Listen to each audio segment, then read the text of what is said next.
Olá, queridos amigos e amigas da Rádio Cristo para Todos. É um grande prazer estarmos juntos para meditarmos na Palavra de Deus.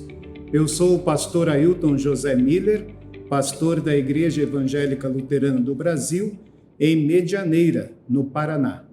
Nós queremos hoje meditar no capítulo 39 do livro de Êxodo e desejamos que Deus abençoe a todos nós ao lermos a sua palavra.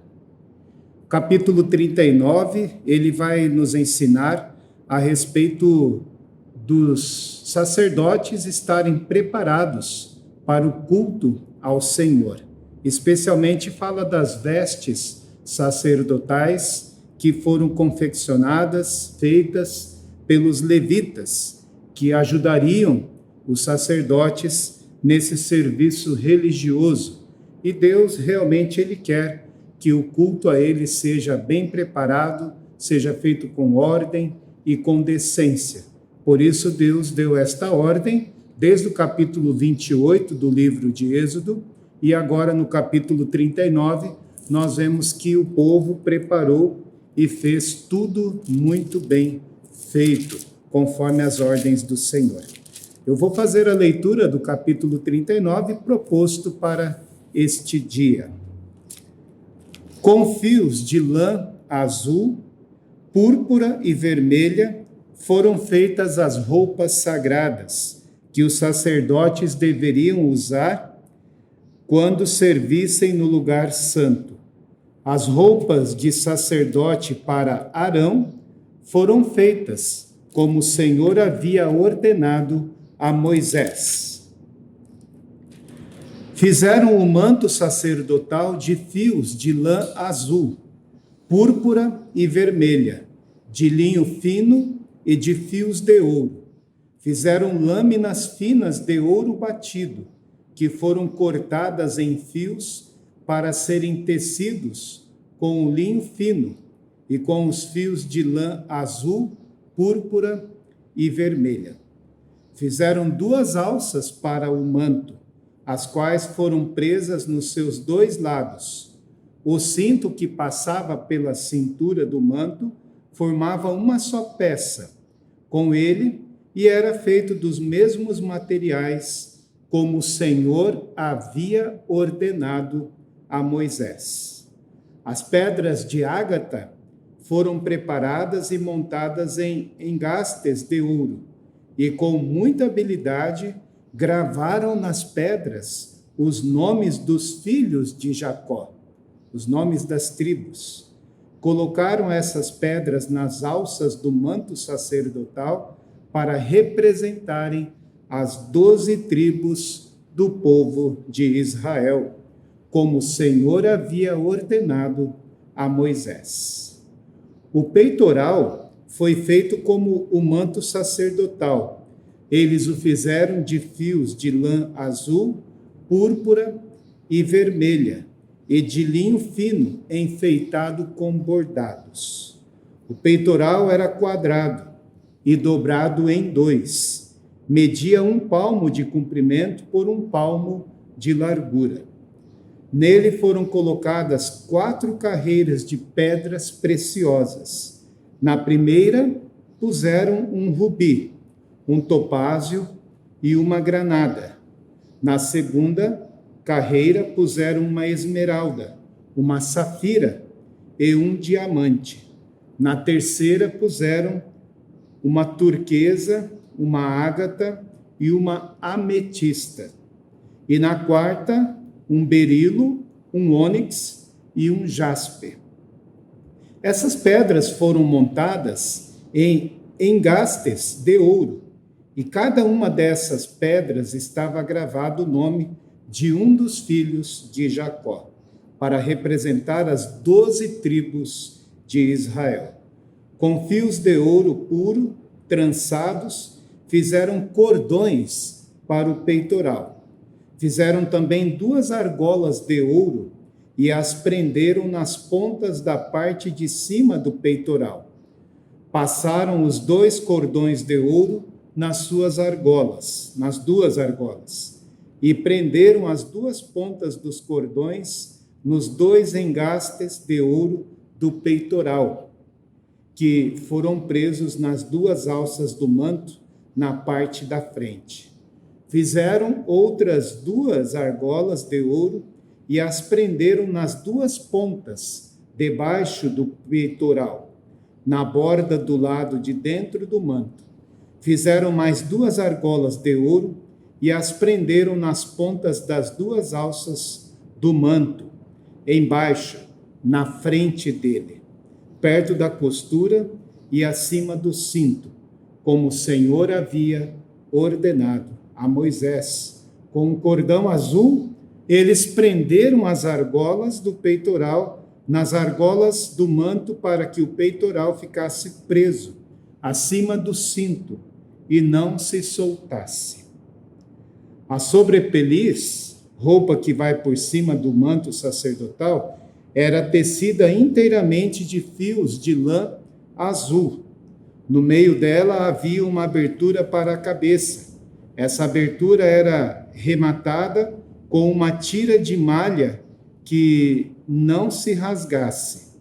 Em volta de toda a barra da sobrepeliz, colocaram aplicações em forma de romãs, feitas de linho fino e de fios de lã azul, púrpura e vermelha.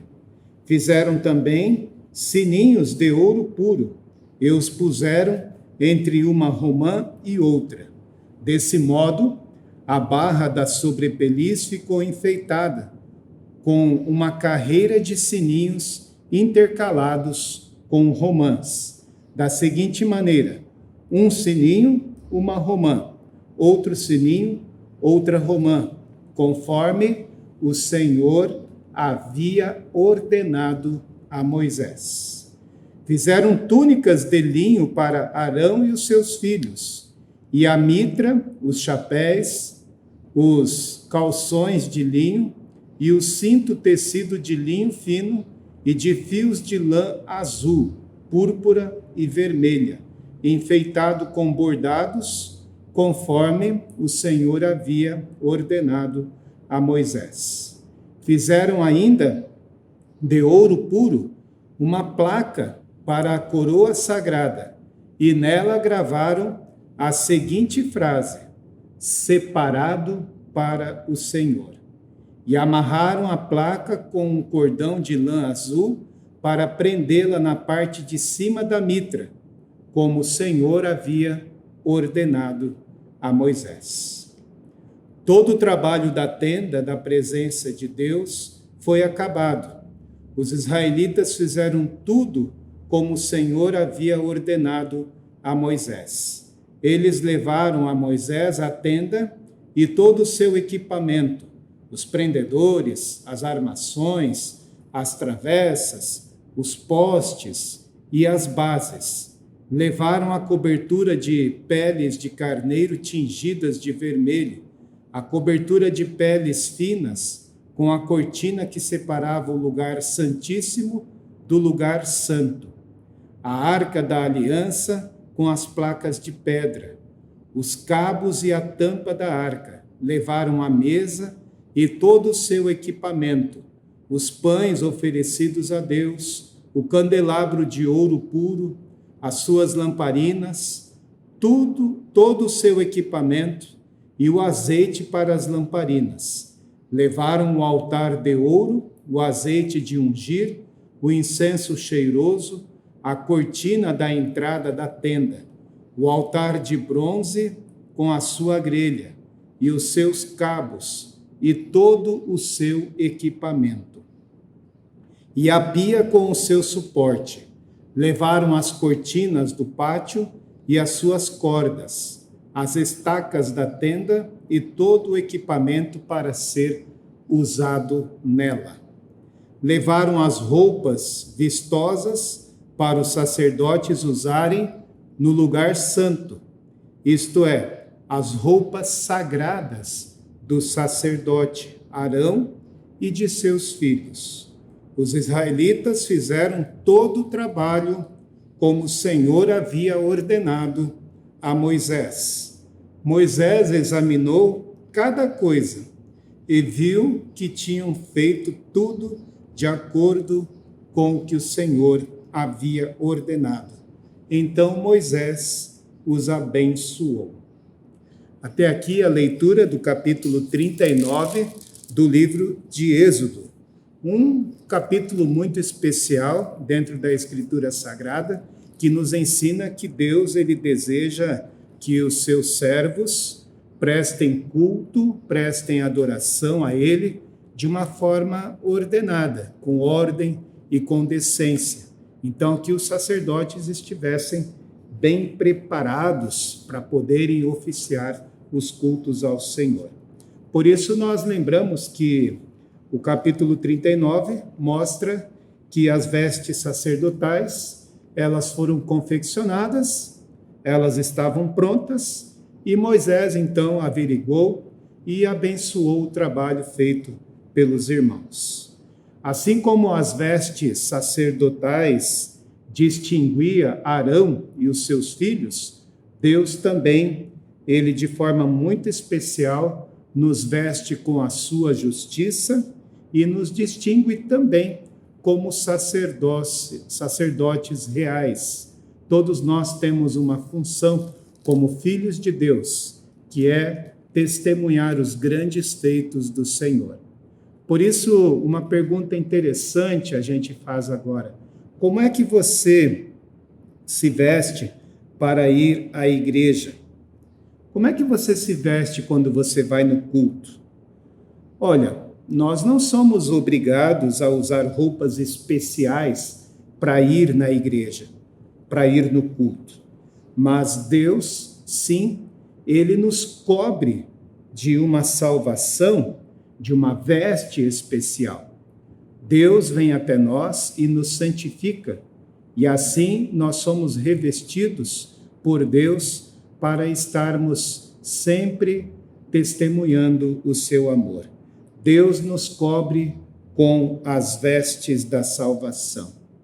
Também a Bíblia nos ensina que nós devemos vestir a roupa que é a armadura de Deus, conforme Efésios, capítulo 6, versículo 11.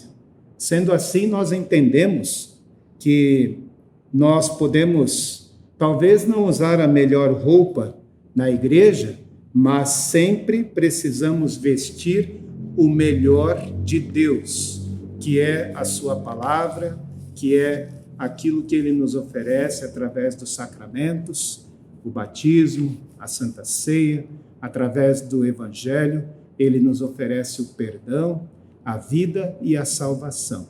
E sim, com esta armadura nós devemos nos vestir, usar tudo que Deus dispõe para a nossa salvação e vida eterna. O capítulo 39 ensina que o povo de Deus fez tudo conforme ele ordenou, e tudo estava de forma correta. Moisés avaliou e abençoou aquele trabalho. Nos desperta curiosidade sobre o uso destas vestes litúrgicas. Hoje, nós sabemos que os pastores da Igreja Evangélica Luterana do Brasil usam também estas vestes litúrgicas no culto cristão para mostrar que, para toda a congregação, para todos os irmãos, que ali está um servo da palavra de Deus que foi ordenado, que foi chamado para esta função, anunciar o Evangelho, pregar a palavra de Deus. As vestes, elas também lembram que nós estamos dando continuidade ao culto da igreja através da história. Por exemplo, nós lembramos que os pastores que usam estas vestes litúrgicas não é por uma questão de estética, mas sim por uma questão simbólica de continuidade do culto histórico da Bíblia, a continuação do culto histórico lá dos profetas, também dos apóstolos, dos mártires e dos confessores da igreja cristã. Portanto, queridos amigos, Nós sabemos que Deus ele deseja que o culto seja prestado a Ele, não em desordem, mas sim com ordem e decência. Por isso, pastores usam essas roupas litúrgicas para mostrar que tem um ofício separado, consagrado, para pregar a palavra de Deus. E aqui a grande ênfase, então, é que o povo fez conforme Deus havia ordenado para Moisés. E Moisés, ele fiscalizou e ele abençoou aquele trabalho muito bem feito. Desejamos que Deus continue nos abençoando para que em nossos cultos tenha a pregação da palavra, tenha também ordem e decência nos momentos em que ministramos esta palavra, de uma forma litúrgica, de uma forma em que Cristo esteja presente no culto desde o início até o final, através da liturgia, através da mensagem, através dos cantos do Inário Luterano. Assim Jesus se faz presente para fortalecer a nossa fé e a certeza do amor de Deus por todos nós. Que Deus abençoe a todos, hoje e sempre. Amém.